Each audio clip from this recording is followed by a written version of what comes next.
Enfin, moi, j'ai beaucoup entendu les autres me dire « Ouais, t'es belle, accepte-toi. » Mais en fait, j'ai mis plus de 20 ans à sortir comme ça.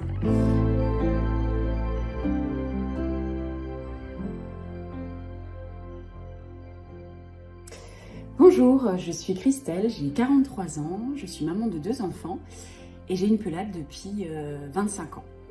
Donc on m'a diagnostiqué cela quand j'ai eu 16 ans.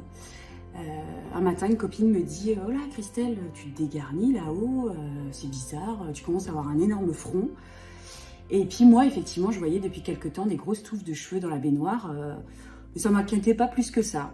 Et puis après, ça a continué à tomber à l'arrière du crâne. Et donc, ma maman a décidé de m'emmener voir un dermato. Et là, verdict, vous avez une pelade, une alopécie. Alors, j'en avais jamais entendu parler. Et donc, c'est pas grave, ça va repousser, on va faire de la puvathérapie, puis on verra par la suite. Mais vous inquiétez pas, c'est pas grave. Ouais, sauf que c'est pas grave, mais à 16 ans, perdre ses cheveux, c'est un petit peu compliqué. Donc j'avoue, je l'ai mal vécu, extrêmement mal vécu. Et pendant pas mal de mois, je me suis enfermée chez moi. Je voulais plus sortir, j'avais honte, je me sentais plus du tout femme. Et puis le peu de fois où je sortais de chez moi, je portais des bandeaux, des turbans comme ça, parce que j'avais encore des cheveux. Alors j'ai été dégarnie un petit peu partout et je mettais donc des turbans. Puis après je mettais des chapeaux en hiver.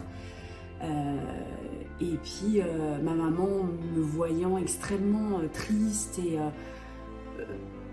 une ado qui profitait pas de la vie en fin de compte, hein. Je sortais plus, je voyais plus d'amis. Elle a décidé de m'emmener voir pour m'acheter une perruque.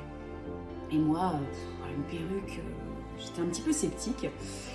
Et puis en fin de compte, j'ai trouvé une perruque assez sympa, qui était vraiment pas donnée, hein.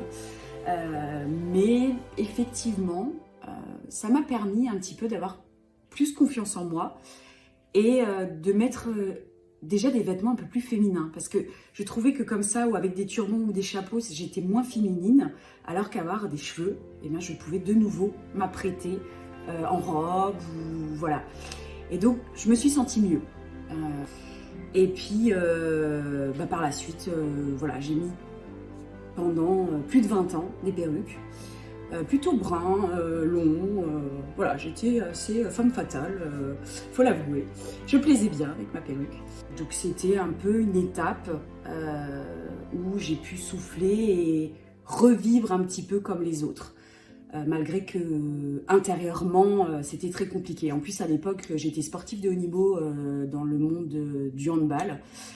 Et comme avec ma perruque, je ne pouvais pas faire de sport, parce qu'en fait, le hand, c'est un sport de contact, c'est très physique. Une perruque, c'est impossible, ça ne tient pas, on se prend des coups, enfin voilà. Du coup, j'ai arrêté à contre-cœur le handball. Et ça, je crois que ça a été la pire épreuve, en fin de compte, c'est d'arrêter le sport. Aujourd'hui, j'ai repris il y a 4 ans. Quand justement je me suis enfin acceptée et j'ai repris le sport et franchement ça me fait un bien fou. Donc voilà. Je pense que ce que j'aimerais dire aux autres, c'est moi j'ai beaucoup entendu les autres me dire « Ouais, t'es belle, accepte-toi ». Mais en fait j'ai mis plus de 20 ans à sortir comme ça. Ça a été un déclic du jour au lendemain, on s'est séparés avec mon mari et puis je me suis dit mince, alors que lui il voulait que je m'accepte, hein, mais c'était moi, hein, je pouvais pas. Et puis un jour je me suis dit ok, j'arrête les perruques, j'en ai marre, j'ai envie qu'on me regarde telle que je suis, j'ai plus envie de mentir en fait, c'était ça. Parce que je suis quelqu'un d'assez direct, hein, quelqu'un d'assez franche et j'avais l'impression que c'était un mensonge en fait de porter une perruque. Et puis, c'est à ce moment-là que j'ai voulu faire mon coming out. Et puis, je suis sortie comme ça. Donc, ça a été un peu un choc pour pas mal de gens. Alors, mes amis proches étaient au courant, hein, bien entendu. Mais beaucoup de gens, c'était « Ah, elle a pété un câble. C'est son mari qui l'a quittée, elle s'est rasé la tête.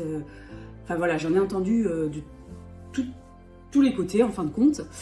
Et puis j'ai expliqué aux gens que non, j'avais une pelade depuis l'âge de 16 ans et que jusqu'à aujourd'hui je l'assumais pas et que c'était il y a 4 ans. Entre temps on s'est remis ensemble avec mon mari, donc c'est quand même une belle étape de ma vie en fin de compte qui a déboulé sur quelque chose d'extrêmement positif. Je suis pas en train de dire que je l'assume totalement, hein. C'est pas tous les jours facile, le regard des autres est extrêmement difficile, mais je me sens mieux. Et aujourd'hui, je suis pas prête à remettre une perruque. En revanche, je sais pas, dans quelques années peut-être, ou même dans quelques mois, on ne sait pas. Mais aujourd'hui, j'ai envie de me montrer telle que je suis, au naturel. Et puis, je me sens bien comme ça. Après, heureusement qu'il y a eu des perruques pendant 20 ans parce que ça m'a vraiment aidée, parce que j'étais plus bactère. Mais aujourd'hui, je me sens mieux, crâne chauve. Le regard des autres est extrêmement compliqué parfois. On a des regards de pitié, on a des regards de compassion, Mais en fait, je me dis que souvent, c'est par rapport à mon état d'esprit. C'est-à-dire que si moi, je suis bien, j'ai confiance en moi, en face, on me fera des grands sourires, on me répondra par quelque chose de positif. En revanche, des jours où je suis pas très bien, parce que ça arrive, hein, il y a des jours où je peux plus me supporter, je peux plus me voir en peinture, et bien effectivement, en face, on me regardera d'un air soit de pitié, soit d'interrogation. Je pense que c'est ça, en fait, aujourd'hui, qui est important de comprendre, et c'est le fait de s'accepter, le fait de se dire que si on a envie de s'accepter avec une perruque, mettons une perruque. Si on a envie de s'accepter comme ça, tête nue, il faut le faire. L'important, c'est de s'aimer soi-même.